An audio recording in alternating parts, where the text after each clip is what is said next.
Dalam proses pembelajaran semester genap, seluruh sekolah di Sumatera Selatan khususnya SMA, SMK masih akan menerapkan pembelajaran dengan kurikulum merdeka.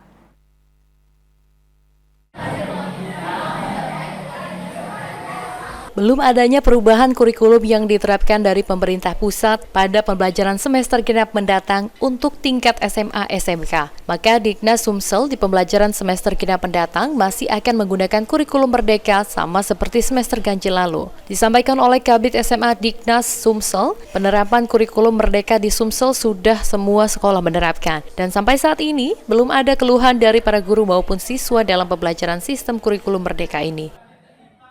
Pembelajaran semester berikutnya, karena kita belum ada perubahan kurikulum, kita masih menggunakan sistem yang sebelumnya, yaitu kurikulum merdeka. Masih menggunakan kurikulum merdeka, dan pembelajaran disesuaikan dengan kurikulum yang sudah dikembangkan di sekolah masing-masing.